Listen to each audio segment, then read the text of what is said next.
भगवान गौतम बुद्ध ने कहा था कि एकाग्रता सफलता की चाबी है। जब आप अपनी ऊर्जा को एक दिशा में लगाते हैं तब असंभव भी संभव हो जाता है। दोस्तों, आगे गौतम बुद्ध की 2 कहानियों में देखेंगे कि सभी जगह से ध्यान हटाकर कैसे एक काम में लगाया जाता है। इससे पहले आपसे एक रिक्वेस्ट है कि अगर आप मेरे चैनल पर नए हैं तो चैनल को जरूर सब्सक्राइब करें, क्योंकि इससे हमें भी और ज्ञानवर्धक और रोचक कहानी लाने में मोटिवेशन मिलती है। तो चलिए शुरू करते हैं। प्राचीन भारत के श्रावस्ती नगर के निकट, जहां गंगा की सहायक नदियां शांतिपूर्वक बहती थीं, जेतवन नामक एक घना वन था। यहाँ गौतम बुद्ध अपने शिष्यों के साथ ठहरे थे और उनकी उपस्थिति से वह स्थान एक तीर्थ बन गया था। उस समय श्रावस्ती में एक युवा व्यापारी रहता था जिसका नाम था अनिरुद्ध। अनिरुद्ध की दुकान बाजार के बीचों बीच थी, जहां वह मसाले, रेशमी वस्त्र और अनाज बेचता था। उसकी तेज बुद्धि और मेहनत की वजह से लोग उसे पसंद करते थे, लेकिन उसकी एक कमजोरी थी। उसका मन कभी एक जगह टिकता ही नहीं था। जब वह मसालों का हिसाब करता तो अचानक उसे अपने बचपन का कोई खेल याद आ जाता। जब वह ग्राहकों से सौदा तय करता तो उसका ध्यान अचानक किसी पुराने दोस्त की बातों में खो जाता। उसकी यह आदत अब उसके व्यापार को नुकसान पहुंचाने लगी थी। एक बार तो उसने एक बड़े सौदे में गलत हिसाब कर दिया और उसे भारी नुकसान उठाना पड़ा। उसकी पत्नी सुमित्रा ने चिंतित होकर कहा, अनिरुद्ध, अगर तुम ऐसे ही ख्यालों में खोए रहे तो हमारा घर कैसे चलेगा? यह सुनकर अनिरुद्ध और परेशान हो गया। एक शाम जब वह बाजार से लौट रहा था, उसने कुछ लोगों को जेतवन की ओर जाते देखा। वे कह रहे थे, बुद्ध आज उपदेश दे रहे हैं, उनकी बातें सुनकर मन को शांति मिलती है। अनिरुद्ध ने सोचा, शायद बुद्ध मेरे इस बेकाबू मन का कोई इलाज बता सकें। अगले दिन सुबह वह अपने दोस्तों कुशल, जो एक मिट्टी के बर्तन बनाने वाला था, और मधुर, जो एक संगीतकार था, के साथ जेतवन पहुंचा। जेतवन में एक विशाल बरगद का पेड़ था जिसकी छाया में बुद्ध बैठे थे। उनके चेहरे पर ऐसी शांति थी कि मानो सारी दुनिया की चिंताएं उनके पास आकर थम जाती हों। उनके चारों ओर भिक्षु, गृहस्थ और यहाँ तक कि जंगल के जानवर भी शांतिपूर्वक बैठे थे। अनिरुद्ध ने भी एक कोने में जगह बनाई और उनकी बातें सुनने लगा। उपदेश के बाद जब बुद्ध ने प्रश्न लेने शुरू किए, अनिरुद्ध ने हिचकिचाते हुए हाथ उठाया। उसकी आवाज में बेचैनी थी। भगवान, मेरा मन एक जंगली घोड़े की तरह है। मैं इसे जितना पकड़ने की कोशिश करता हूँ, ये उतना ही तेज भागता है। मेरा व्यापार बर्बाद हो रहा है। मुझे कोई रास्ता दिखाइए। बुद्ध ने उसकी ओर देखा। उनकी आंखों में करुणा और समझदारी झलक रही थी। उन्होंने कहा, अनिरुद्ध, मन की चंचलता कोई नई बात नहीं है। ये हर इंसान की चुनौती है। आओ, मैं तुम्हें एक कहानी सुनाता हूँ जो तुम्हें रास्ता दिखाएगी। बुद्ध ने शुरू किया। कई वर्ष पहले हिमालय की तलहटी में एक घना जंगल था। वहां मालव नाम का एक शिकारी रहता था। मालव का धनुष ऐसा था कि उसका तीर कभी निशाने से चूकता नहीं था, और उसकी नजर इतनी तेज थी कि वह 100 कदम दूर से पत्ते पर बैठी चींटी को देख लेता। लेकिन उसका मन, वह एक बवंडर की तरह था, हमेशा इधर उधर भटकता। एक दिन जंगल में उसे एक अनोखा हिरण दिखा।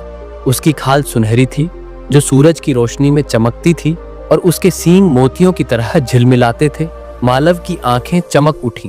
उसने सोचा, अगर मैं इस हिरण को पकड़ लूं और राजा को भेंट कर दूं तो मुझे सोने के सिक्कों की थैलियां मिलेंगी, मेरी गरीबी दूर हो जाएगी। उसने अपना धनुष उठाया और हिरण का पीछा शुरू किया। हिरण तेज था, मानो हवा के साथ दौड़ रहा हो। मालव उसके पीछे भागा, जंगल की कंटीली झाड़ियों को पार करता हुआ, नदियों को लांघता हुआ। लेकिन जैसे ही वह तीर चलाने की तैयारी करता, उसका मन भटक जाता। कभी उसे अपनी माँ की याद आती, जो उसे बचपन में कहानियां सुनाती थी। कभी उसे अपने गांव के मेलों की याद सताती, जहां वह दोस्तों के साथ नाचता था। इस बीच हिरण उसकी आंखों से ओझल हो जाता। मालव गुस्से में अपने आप को कोसता, मैं इतना मूर्ख क्यों हूँ? यह मौका बार बार नहीं आएगा। दिन बीतते गए। मालव हर सुबह हिरण की तलाश में निकलता और हर शाम खाली हाथ लौटता। उसकी पत्नी राधा उससे कहती, मालव, ये सुनहरा हिरण तुम्हारा सपना बन गया है, इसे छोड़ दो, वरना तुम खुद को बर्बाद कर लोगे। लेकिन मालव हार मानने को तैयार नहीं था। वह सोचता, ये मेरी जिंदगी बदल सकता है, मैं इसे कैसे छोड़ दूं। एक दिन थककर चूर होकर वह एक नदी के किनारे बैठ गया। उसकी सांसें तेज चल रही थीं और उसका मन अब भी हिरण के पीछे भाग रहा था। तभी उसकी नजर एक साधु पर पड़ी जो नदी के दूसरी ओर एक चट्टान पर ध्यान मग्न बैठा था। साधु का चेहरा शांत था, मानो वह दुनिया से परे किसी और लोक में हो। मालव को उसकी शांति देखकर जलन हुई। वह नदी पार कर साधु के पास पहुंचा और बोला, महात्मा, आप इतने शांत कैसे हैं? मेरा मन तो हर पल मुझे परेशान करता है। मैं एक सुनहरे हिरण का पीछा कर रहा हूँ, लेकिन मेरा ध्यान बार बार भटक जाता है। साधु ने धीरे से आंखें खोली और कहा, शिकारी, मन को काबू करना आसान नहीं, लेकिन असंभव भी नहीं। क्या तुमने कभी नदी में मछली पकड़ते हुए मछुआरे को देखा है? वह अपने जाल को पानी में डालता है और धैर्य से इंतजार करता है। अगर वह जल्दबाजी करे या बार बार जाल हिलाए तो मछली भाग जाएगी। तुम्हारा मन भी ऐसा ही है। इसे जबरदस्ती पकड़ने की कोशिश मत करो। पहले इसे शांत करना सीखो। अपनी सांसों को देखो, वे तुम्हारी सबसे बड़ी मित्र है। मालव को साधु की बात अजीब लगी, लेकिन उसने सोचा कि कोशिश करने में क्या हर्ज है। अगले दिन वह फिर हिरण की तलाश में निकला। इस बार उसने साधु की सलाह आजमाई। जब वह हिरण के करीब पहुंचा तो उसने तीर चलाने से पहले अपनी सांसों पर ध्यान देना शुरू किया। वह धीरे धीरे सांस लेता और छोड़ता और अपने मन को बार बार हिरण की ओर लौटाता। उसका मन फिर भटका। उसे अपनी पत्नी की बनाई रोटियां याद आईं, लेकिन उसने हार नहीं मानी। उसने खुद को कहा, बस अभी इस पल में रहो। कई दिनों तक यह सिलसिला चला। हर बार उसका ध्यान थोड़ा और मजबूत होता गया। एक सुबह जब सूरज की पहली किरणें जंगल में फैली, मालव ने हिरण को एक खुले मैदान में देखा। उसने धनुष उठाया, सांस रोकी और तीर छोड़ा। तीर हवा में सनसनाया, लेकिन हिरण को छूने के बजाय उसके पास जमीन में धंस गया। हिरण चौंक कर भागा, लेकिन मालव ने उसका पीछा नहीं किया। इसके बजाय उसने एक जाल बिछाया और धैर्य से इंतजार किया। कुछ घंटों बाद हिरण उस जाल में फंस गया। मालव ने हिरण को पकड़ लिया, लेकिन उसकी आंखों में अब पहले जैसी लालच नहीं थी। उसे समझ आ गया था कि असली जीत हिरण को पकड़ना नहीं, बल्कि अपने मन को वश में करना था। उसने हिरण को आजाद कर दिया और घर लौट आया। उसकी पत्नी ने पूछा, हिरण कहाँ है? मालव ने मुस्कुराते हुए कहा, मैंने उसे छोड़ दिया क्योंकि मैंने कुछ बड़ा पा लिया, अपने मन की शांति। कहानी खत्म कर बुद्ध ने अनिरुद्ध से कहा, अनिरुद्ध, मालव की तरह तुम्हारा मन भी एक शिकारी है जो विचारों के पीछे भागता है। इसे जबरदस्ती रोकने की कोशिश मत करो। इसे धीरे धीरे शांत करना सीखो। हर दिन सुबह थोड़ा समय निकालो, एक शांत जगह पर बैठो, अपनी सांसों को गिनो। जब मन भटके, और वह भटकेगा, तो उसे प्यार से वापस लाओ। अपने व्यापार में भी छोटे छोटे लक्ष्य बनाओ। एक समय में एक ही काम करो। धैर्य रखो, क्योंकि मन को प्रशिक्षित होने में वक्त लगता है। अनिरुद्ध ने बुद्ध की बात को दिल से लिया। अगले दिन सुबह वह जेतवन के पास एक नदी के किनारे बैठा। उसने आंखें बंद की और सांसों पर ध्यान देना शुरू किया। पहले कुछ मिनटों में उसका मन 100 दिशाओं में भागा। कभी उसे अपने मसालों की चिंता हुई, कभी ग्राहकों की शिकायतें याद आईं, लेकिन वह हारा नहीं। हर बार वह अपने मन को सांसों की ओर लौटाता। पहले दिन उसे सिर्फ 5 मिनट ध्यान करना भी भारी लगा, लेकिन उसने हिम्मत नहीं छोड़ी। दिन बीतते गए। धीरे धीरे उसका ध्यान गहरा होने लगा। 1 महीने बाद वह अपने व्यापार में बदलाव महसूस करने लगा। अब वह ग्राहकों से बात करते हुए पूरी तरह मौजूद रहता। उसकी योजनाएं अब पहले से ज्यादा साफ और व्यवस्थित थीं। उसने अपने दोस्तों कुशल और मधुर को भी यह तरीका बताया। कुशल ने कहा, अनिरुद्ध, तुम्हारी दुकान तो फिर से चमकने लगी है। मधुर ने हंसते हुए कहा, और तुम अब मेरे गानों को पूरा सुनते हो, पहले तो आधे में ही खो जाते थे। एक दिन अनिरुद्ध फिर बुद्ध के पास गया। उसने हाथ जोड़कर कहा, भगवान, आपने मेरे मन को मेरा दोस्त बना दिया। अब यह मेरे कहने पर चलता है। मेरा व्यापार फिर से फलने लगा है। बुद्ध ने मुस्कुराते हुए कहा, अनिरुद्ध, मन न तो दुश्मन है न दोस्त। यह एक उपकरण है। इसे सही तरीके से इस्तेमाल करना सीखो। तो यह तुम्हें हर काम में सफल बनाएगा। लेकिन याद रखो, यह अभ्यास कभी खत्म नहीं होता, हर दिन इसे मजबूत करो। तो दोस्तों, यह कहानी हमें गौतम बुद्ध की एक गहरी शिक्षा देती है। मन की चंचलता को नियंत्रित करना कोई जादुई चमत्कार नहीं, बल्कि एक सतत अभ्यास है। अनिरुद्ध और मालव की कहानी से हम सीखते हैं कि मन को शांत करने के लिए धैर्य, निरंतरता और सही तरीके की जरूरत होती है। बुद्ध ने सांसों पर ध्यान देने की जो विधि बताई, वह आज भी विज्ञान द्वारा प्रमाणित है। जब हम अपनी सांसों पर ध्यान देते हैं तो हमारा दिमाग वर्तमान क्षण में आता है और विचारों का तूफान धीरे धीरे थमने लगता है। अगर आप भी अपने मन को एक काम में लगाना चाहते हैं तो इस कहानी से प्रेरणा ले सकते हैं। सबसे पहले अपने लिए एक छोटा लक्ष्य बनाएं, जैसे 5 मिनट तक बिना विचलित हुए कोई काम करना। फिर हर दिन थोड़ा समय निकालकर शांत जगह पर बैठें। अपनी सांसों को गिने 1 से 10 तक और फिर दोबारा शुरू करें।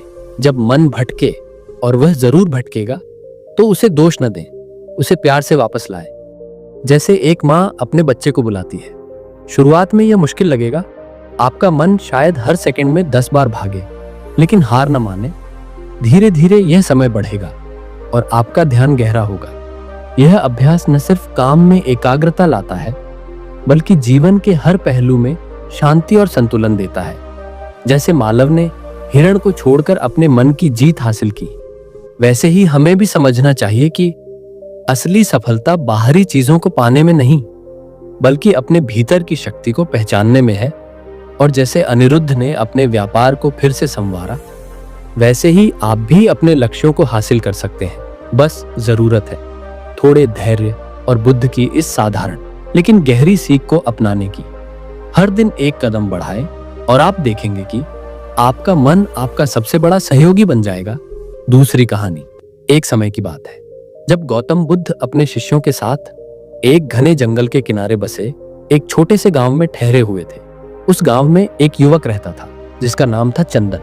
चंदन एक कुशल कारीगर था जो लकड़ी से सुंदर मूर्तियां बनाता था, लेकिन उसकी एक बड़ी समस्या थी, उसका मन हमेशा भटकता रहता था। एक पल वह अपनी मूर्ति पर ध्यान देता तो अगले ही पल उसका मन दूर जंगल में चला जाता, या फिर वह सोचने लगता कि उसकी मूर्तियां बिकेंगी या नहीं। इस वजह से उसका काम अधूरा रह जाता और वह हमेशा परेशान रहता। एक दिन चंदन ने सुना कि गौतम बुद्ध गांव में आए हैं। उसने सोचा, शायद बुद्ध मेरी इस परेशानी का हल बता सके। वह अपनी अधूरी मूर्ति लेकर बुद्ध के पास पहुंचा। उसने बुद्ध को प्रणाम किया और अपनी समस्या बताई। भगवान, मेरा मन स्थिर नहीं रहता। मैं एक काम शुरू करता हूं, लेकिन जल्दी ही मेरा ध्यान बंट जाता है। मैं एक मूर्ति को पूरा करने की कोशिश करता हूं, पर विचारों का तूफान मुझे भटका देता है। मैं क्या करूं कि मेरा मन एक जगह टिके और मैं अपने काम में ध्यान लगा सकूं? बुद्ध ने चंदन की बात ध्यान से सुनी और मुस्कुराते हुए कहा, चंदन, तुम्हारी यह परेशानी कोई नई नहीं है। मन को वश में करना आसान नहीं, लेकिन असंभव भी नहीं। मैं तुम्हें एक कहानी सुनाता हूं, शायद इससे तुम्हें जवाब मिले। किसी समय एक विशाल जंगल में एक बंदर रहता था। वह बड़ा चंचल और उत्साही था। एक दिन जंगल में घूमते हुए उसे एक पेड़ पर एक चमकता हुआ सुनहरा फल दिखाई दिया। वह फल इतना आकर्षक था कि बंदर ने सोचा, यह तो कोई अनमोल चीज है, इसे लेना चाहिए। उसने पेड़ पर चढ़ना शुरू किया, लेकिन जैसे ही वह एक डाल पर पहुंचा, उसकी नजर नीचे बहती नदी पर पड़ी। नदी में मछलियां तैर रही थीं और वह सोचने लगा, शायद फल छोड़कर मछली पकड़ लूं। वह नीचे उतरने लगा, लेकिन तभी उसे जंगल में दूर एक हिरण दिखा। उसका मन फिर भटक गया। हिरण को पकड़ना ज्यादा मजेदार होगा। वह पेड़ से कूद पड़ा और हिरण के पीछे दौड़ा। हिरण तेजी से भागा और जंगल में गायब हो गया। बंदर थक कर बैठ गया और उसे फिर से उस सुनहरे फल की याद आई। वह वापस पेड़ की ओर लौटा, लेकिन अब तक हवा तेज हो चुकी थी और फल नीचे गिर गया था। फल को एक गिलहरी उठाकर ले गई। बंदर उदास होकर बैठ गया। उसने न फल पाया, न मछली, न हिरण। तभी एक बूढ़ा साधु वहां से गुजरा। उसने बंदर की हालत देखी और पूछा, क्यों उदास हो? बंदर ने सारी कहानी बताई। साधु हंसा और बोला, तुम्हारा मन एक चंचल बच्चे की तरह है। अगर तुमने उस फल पर ध्यान लगाया होता तो वह तुम्हारा हो सकता था। मन को एक जगह टिकाना सीखो, वरना तुम हमेशा खाली हाथ रहोगे। कहानी खत्म करके बुद्ध चंदन की ओर मुड़े और बोले, चंदन, यह बंदर तुम्हारे मन का प्रतीक है। तुम भी अपने काम में लगते हो, लेकिन मन तुम्हें इधर उधर खींच ले जाता है। ध्यान लगाने का मतलब है अपने मन को एक लक्ष्य पर टिकाना, लेकिन यह तभी संभव है जब तुम अपने मन को समझो और उसे प्रशिक्षित करो। चंदन ने उत्सुकता से पूछा, भगवान, मैं अपने मन को कैसे प्रशिक्षित करूं? बुद्ध ने कहा, मैं तुम्हें एक छोटा अभ्यास देता हूं। कल सुबह तुम अपने औजार लेकर जंगल के उस किनारे पर जाना जहां एक बड़ा बरगद का पेड़ है। वहां बैठकर अपनी मूर्ति को पूरा करने की कोशिश करना, लेकिन एक शर्त है, जब भी तुम्हारा मन भटके तुम उसे वापस अपने काम पर लाने की कोशिश करना। हर बार जब मन भटके उसे गिनना और फिर धीरे धीरे सांस लेते हुए अपने हाथ में पकड़े औजार पर ध्यान देना। क्या तुम ये कर सकते हो?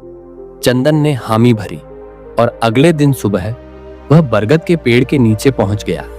उसने अपनी मूर्ति निकाली और काम शुरू किया। पहले कुछ मिनट तो सब ठीक रहा, लेकिन फिर उसका मन भटक गया। उसे दूर से आती पक्षियों की आवाज सुनाई दी और वह सोचने लगा कि वे कहां जा रहे होंगे। तभी उसे बुद्ध की बात याद आई। उसने एक गहरी सांस ली, अपने औजार को देखा और मन को वापस मूर्ति पर लगाया। उस दिन उसने गिना कि उसका मन 47 बार भटका। हर बार वह उसे वापस लाया। कई दिन बीत गए। चंदन रोज सुबह उसी बरगद के नीचे जाता और अभ्यासकर्ता की तरह काम करता। धीरे धीरे उसे एहसास हुआ कि उसका मन अब कम भटकता है। 1 महीने बाद उसने अपनी मूर्ति पूरी की, एक सुंदर बुद्ध की प्रतिमा, जिसे देखकर गांव वाले हैरान रह गए। उसकी नक्काशी में ऐसी बारीकी थी जो पहले कभी नहीं दिखी थी। चंदन खुशी खुशी उस मूर्ति को लेकर बुद्ध के पास गया और बोला, भगवान, मैंने यह मूर्ति पूरी कर ली। पहले मेरा मन हर दिन दर्जनों बार भटकता था, लेकिन अब यह सिर्फ 4-5 बार भटकता है। मैंने आपके कहे अनुसार हर बार उसे वापस लाया। अब मैं अपने काम में ध्यान लगा पाता हूं। बुद्ध ने मुस्कुराते हुए कहा, चंदन, मन को पूरी तरह स्थिर करना संभव नहीं, लेकिन उसे प्रशिक्षित करना तुम्हारे हाथ में है। तुमने अपने मन को एक दोस्त बना लिया जो पहले तुम्हारा दुश्मन था। जब भी मन भटके उसे जबरदस्ती मत रोको, बल्कि प्यार से वापस लाओ, जैसे एक माँ अपने बच्चे को बुलाती है। यही ध्यान की कला है। चंदन ने जब बुद्ध को अपनी बनाई हुई मूर्ति भेंट की तो बुद्ध ने उसकी ओर गहरी नजरों से देखा और कहा, चंदन, यह मूर्ति सिर्फ लकड़ी और औजारों से नहीं बनी, बल्कि इसमें तुम्हारे मन की शक्ति और धैर्य की छाप है। तुमने न सिर्फ एक मूर्ति बनाई, बल्कि अपने भीतर एक नया चंदन भी गढ़ लिया। चंदन की आंखों में आंसू आ गए। उसने कभी नहीं सोचा था कि उसका यह छोटा सा प्रयास उसे इतनी गहरी संतुष्टि देगा। उसने बुद्ध को प्रणाम किया और अपने गांव लौट आया। गांव में जब लोगों ने चंदन की मूर्ति देखी तो वे हैरान रह गए। उसकी बारीक नक्काशी और शांत भाव देखकर एक बुजुर्ग ने कहा, चंदन, यह तो मानो जीवंत बुद्ध है। तुमने ये कैसे कर दिखाया? चंदन ने मुस्कुराते हुए कहा, यह सब भगवान बुद्ध की कृपा और उनके बताए मार्ग की वजह से हुआ। मैंने अपने मन को एक दोस्त बनाया और अब वह मेरे साथ काम करता है, मुझसे लड़ता नहीं। धीरे धीरे चंदन की ख्याति पूरे गांव में फैल गई। लोग उसके पास अपनी मूर्तियां बनवाने आने लगे, लेकिन चंदन अब पहले जैसा नहीं था। पहले वह हरेक के पीछे भागता था और अधूरे कामों से परेशान रहता था। अब वह हर काम को शांति से लेता और उसे पूरी एकाग्रता के साथ पूरा करता। उसकी मूर्तियों की मांग इतनी बढ़ गई कि दूर दूर के व्यापारी भी उसके पास आने लगे। लेकिन चंदन ने कभी लालच नहीं किया। वह कहता, मैं सिर्फ उतना ही काम लूंगा जितना मेरा मन शांति से कर सके। एक दिन गांव में एक मेला लगा। चंदन ने अपनी सबसे खूबसूरत मूर्ति, जो उसने बुद्ध के लिए बनाई थी, उस मेले में प्रदर्शित की। उस मूर्ति को देखकर लोग मंत्रमुग्ध हो गए। एक धनी व्यापारी ने उसे भारी कीमत देने की पेशकश की, लेकिन चंदन ने विनम्रता से मना कर दिया। उसने कहा, यह मूर्ति बिकने के लिए नहीं, बल्कि प्रेरणा के लिए है। मैं इसे गांव के मंदिर में रखूंगा, ताकि जो भी इसे देखे उसे अपने मन को शांत करने की प्रेरणा मिले। गांव वालों ने उसकी इस बात की खूब प्रशंसा की और उस मूर्ति को मंदिर में स्थापित कर दिया गया। समय बीतता गया। चंदन अब न सिर्फ एक कारीगर था, बल्कि गांव के लिए एक प्रेरणा बन गया था। लोग उसके पास अपनी समस्याएं लेकर आते और वह उन्हें बुद्ध का वही अभ्यास बताता। मन को जब वह भटके, उसे प्यार से वापस लाओ। धीरे धीरे गांव में एक नई शांति छाने लगी। लोग पहले से कम लड़ते, कम परेशान रहते। चंदन को अब ध्यानी चंदन के नाम से जाना जाने लगा। उसकी जिंदगी सादगी और संतुष्टि से भर गई। एक दिन बुद्ध फिर से उस गांव में आए। चंदन उनके पास गया और बोला, भगवान, आपने मुझे जो रास्ता दिखाया, उसने न सिर्फ मुझे बदला, बल्कि मेरे गांव को भी बदल दिया। अब मैं हर काम में ध्यान लगा पाता हूँ और मेरा मन मेरा साथी बन गया है। बुद्ध ने कहा, चंदन, यही जीवन का सच्चा धन है, शांति और एकाग्रता। तुमने इसे पा लिया, अब इसे दूसरों तक भी पहुंचाओ। चंदन ने ऐसा ही किया। उसने अपनी कला और अपने अनुभव को गांव के बच्चों को सिखाना शुरू किया। वह उन्हें लकड़ी की नक्काशी के साथ साथ मन को केंद्रित करने की कला भी सिखाता। उसकी मृत्यु तक गांव में उसकी कहानी एक प्रेरणा के रूप में जीवित रही और लोग उसे ध्यानी चंदन के नाम से याद करते रहे। तो दोस्तों, इस कहानी से हमें यह शिक्षा मिलती है कि मन को प्रशिक्षित करना संभव है, चंदन की तरह। अगर हम अपने मन को धीरे धीरे प्रशिक्षित करें तो वह हमारा दोस्त बन सकता है। उसे जबरदस्ती रोकने की बजाय प्यार से वापस लाना चाहिए। दूसरा, एकाग्रता से सफलता मिलती है। चंदन ने जब अपने मन को एक लक्ष्य पर टिकाया तो उसकी मूर्तियां पहले से कहीं बेहतर बनी। ध्यान हमें अपने काम में बेहतरी लाने में मदद करता है। तीसरा, धैर्य जरूरी है। मन को स्थिर करने में समय लगता है, जैसे चंदन को कई दिन लगे। जल्दबाजी में सफलता नहीं मिलती, धैर्य से ही परिणाम आते हैं। चौथा, संतुष्टि ही सच्चा धन है। चंदन ने पैसे के लालच को छोड़कर शांति और संतुष्टि को चुना। यह हमें सिखाता है कि जीवन में शांति सबसे बड़ी संपत्ति है। पांचवा, दूसरों को प्रेरित करें। चंदन ने अपनी सीख को गांव वालों और बच्चों तक पहुंचाया। हमें भी अपनी अच्छी बातें दूसरों के साथ बांटनी चाहिए ताकि समाज बेहतर बने। इस कहानी से यह समझ आता है कि अगर हम अपने मन को सही दिशा में ले जाएं, तो न सिर्फ हमारा जीवन बेहतर होगा, बल्कि हम दूसरों के लिए भी प्रेरणा बन सकते हैं। जरूर, यहाँ एक और भी प्रभावशाली, भावनात्मक और खूबसूरती से रचा गया वीडियो एंडिंग स्क्रिप्ट है, जिसे आप अपने YouTube वीडियो के अंत में जोड़ सकते हैं, ताकि दर्शक न सिर्फ चैनल को सब्सक्राइब करें, बल्कि उसे जुड़ाव भी महसूस करें। अगर इस कहानी ने आपके भटकते मन को थोड़ा भी ठहराव दिया हो, अगर बुद्ध की वाणी ने आपके भीतर एक क्षण का भी सन्नाटा रच दिया हो, तो इस यात्रा को यहीं न रोकें, इसे आगे बढ़ने दीजिए, औरों तक पहुंचने दीजिए। चैनल को सब्सक्राइब करें ताकि जब भी कोई नई कहानी जन्म ले, वह सबसे पहले आप तक पहुंचे, क्योंकि ये सिर्फ कहानियां नहीं है, ये आत्मा की यात्रा है और इस यात्रा में आपका साथ हमारे लिए सबसे कीमती है। धन्यवाद। शांत रहिए, स्थिर रहिए और भीतर की ओर चलते रहिए।